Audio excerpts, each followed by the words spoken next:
En biologie végétale, quand on parle de croissance, on pense systématiquement à l'auxine. Donc l'auxine, je rappelle, c'est une hormone végétale, une phytohormone. Et donc ici, on va voir en quoi l'auxine intervient dans la croissance en longueur de la racine primaire. Alors pour pouvoir faire ça, je voudrais quand même commencer par quelques rappels de base sur l'auxine. L'auxine a plusieurs effets au niveau cellulaire et ces effets dépendent fortement de la concentration en auxine. Premier effet possible, c'est l'élongation cellulaire. Donc c'est illustré par le graphe que vous voyez ici, où vous avez le taux de croissance, donc c'est-à-dire l'élongation, en fonction de la concentration en auxine, indiquée ici en molaire, c'est-à-dire en mol par litre. Et le taux de croissance en fonction de la concentration en auxine est indiqué pour plusieurs organes, racines, bourgeons et tiges. Et donc, ce qu'on observe, c'est que dans les trois cas, on a une courbe en cloche. La courbe en cloche indique que vous avez une concentration optimale d'auxine pour laquelle la croissance est aussi optimale. Quand on descend en dessous de cette concentration ou quand on va au-delà de cette concentration, la croissance est moins importante. Donc ça, c'est valable pour les trois organes. Donc, ce qui signifie que la croissance, l'élongation cellulaire est très sensible à la concentration en auxine parce que dès qu'on dévie un tout petit peu de l'optimal, on va avoir une croissance qui va être moins bonne. Ça, c'est une première chose.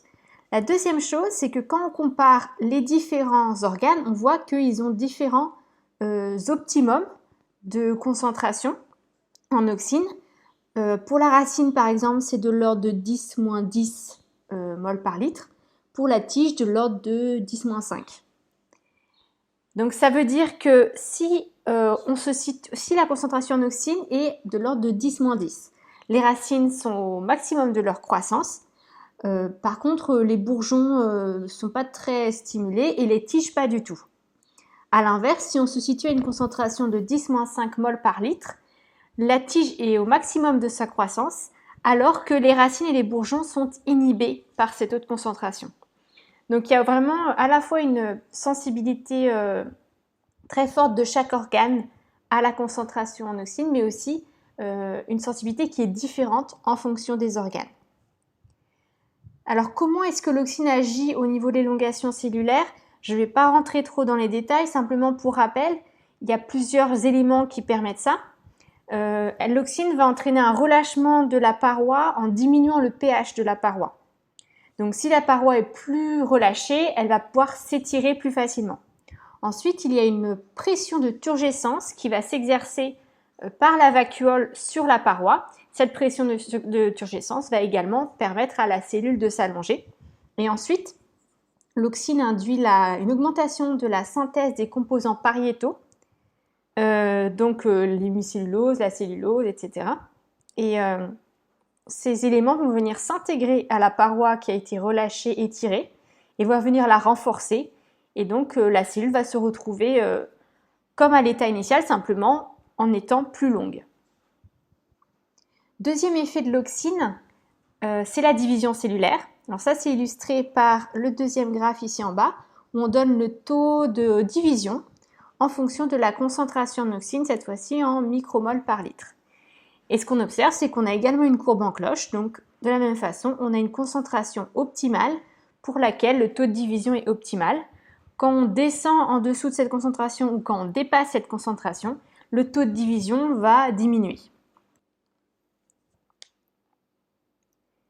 Si on compare l'effet de l'auxine sur la division cellulaire et sur l'élongation, on voit que ici, pour avoir un taux de division optimal, il faut avoir une concentration en auxine de l'ordre de 10 micromolaires. Donc 10 micromolaires, c'est 10-5 molaires, donc 10-5 mol par litre. Et si on regarde ici, si on se situe à 10-5 mol par litre, à ce niveau-là, on a une inhibition de la croissance. Pour qu'il y ait une stimulation de la croissance, il faut descendre à des concentrations beaucoup plus faibles, de l'ordre de 10-10, au niveau des racines en tout cas.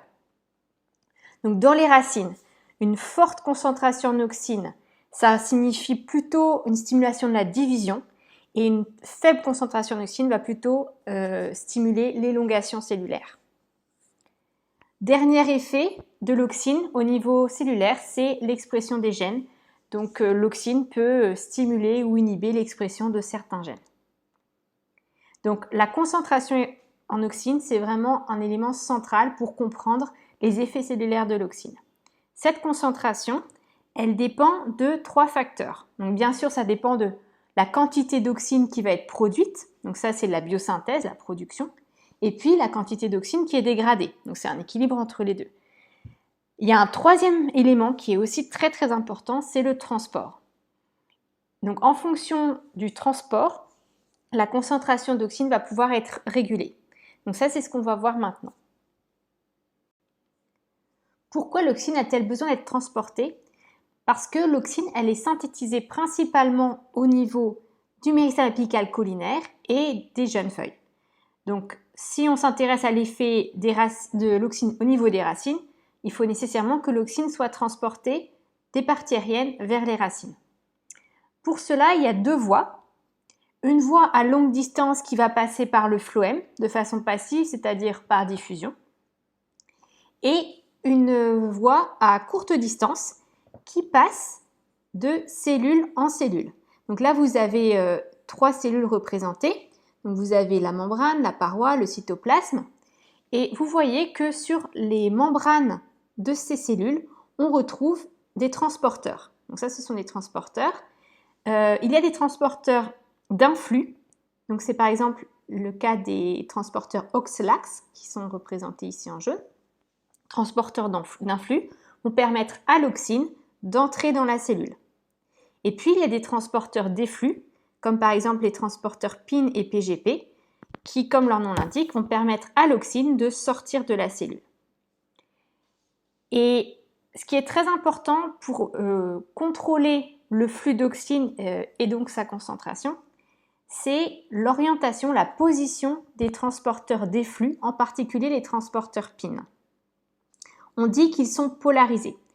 Polarisés, ça veut dire qu'ils vont se trouver sur une certaine face de la cellule végétale. Donc si on considère ici qu'on a l'apex par ici et la base de la racine par là, ça veut dire que ici, vous voyez les transporteurs PIN, ils sont toujours sur la face la plus apicale de la cellule. Et le fait que ces transporteurs soient situés comme ça, soient polarisés, ça va permettre de diriger le flux d'auxine. En l'occurrence ici, la position des transporteurs va faire que le flux d'auxine est globalement dirigé de la base vers l'apex. Donc c'est la flèche qui est indiquée ici, qui indique le transport polarisé d'auxine.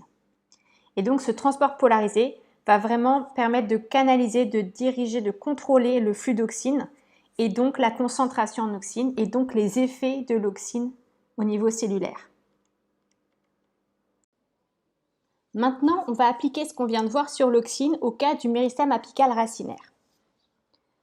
On a la possibilité de détecter la présence d'auxine grâce à une certaine coloration.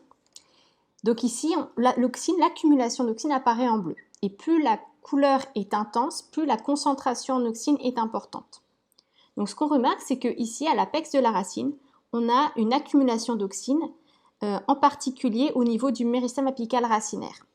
En fait, c'est un gradient d'auxine qui est présent, qui est décroissant en allant de l'apex vers la base de la racine.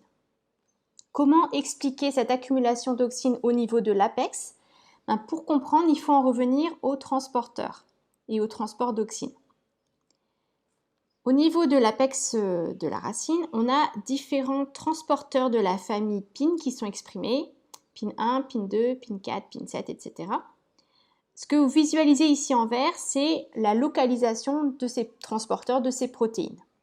Ce qu'on remarque, c'est par exemple que PIN 1, il est localisé plutôt dans les tissus internes, PIN 2 plutôt dans les tissus périphériques, PIN 4 plutôt dans la coiffe, etc. Si on synthétise sur un même schéma la localisation de ces différents transporteurs, donc ici il y en a 5 différents qui sont représentés, donc on voit qu'ils ont chacun leur propre territoire d'expression. Et en plus de ça, ils ont aussi chacun leur propre polarité. Par exemple, si on regarde PIN 1, ici, on voit qu'il est plutôt présent sur la face apicale des cellules. PIN 2, qui est représenté en rouge, il est plutôt sur la face basale des cellules. Et puis PIN 3, PIN 7, en fait, ils ne sont pas particulièrement polarisés, on les trouve sur toutes les phases des cellules. Donc à partir de la localisation de ces transporteurs, on va pouvoir identifier les flux d'auxine présents au sein de la racine, de l'apex. On a un flux majoritaire qui passe par l'intérieur de la racine et qui va de la base vers l'apex. Ça, c'est un flux qui est lié principalement à l'activité de PIN1. Ensuite, on a un léger reflux qui passe par l'extérieur par les tissus externes de la racine qui est lié à PIN2, c'est ce qu'on voit ici. Et puis ici, on a des flux qui vont dans un petit peu toutes les directions, qui sont liés à PIN3, PIN7, qui ne sont pas particulièrement polarisés. Donc c'est vraiment l'activité de l'ensemble de ces transporteurs, c'est leur combinaison qui va conduire à l'accumulation d'auxine à l'apex. Donc l'activité des transporteurs polarisés PIN dans la racine conduit à une accumulation d'auxine à l'apex de la racine et en particulier au niveau du méristème apical racinaire. Maintenant, quelles sont les conséquences de ce gradient d'auxine au niveau du méristème apical racinaire au niveau cellulaire? Alors en fait, l'effet de l'auxine au niveau cellulaire va également dépendre de la concentration en cytokinine, qui est une autre phytohormone, et qui va déterminer si on va avoir plutôt de la division ou plutôt de l'élongation cellulaire. On a vu que l'auxine était présente sous forme de gradient qui était décroissant depuis l'apex vers la base. Et bien en fait, il y a un gradient inverse de cytokinine qui, lui, est croissant de l'apex vers la base. Et c'est la combinaison de ces deux hormones qui va déterminer si on a plutôt de la division ou plutôt de l'élongation. Si on a une concentration en auxine qui est élevée, mais une faible concentration en cytokinine, alors il va y avoir division. A l'inverse, si on a une forte concentration en cytokinine et une faible concentration en auxine, alors on aura plutôt de l'élongation. Donc maintenant, vous comprenez pourquoi les cellules en division, la zone de division, elle se situe au niveau du méristème apical racinaire et pourquoi la zone d'élongation se situe au-dessus de la zone de division.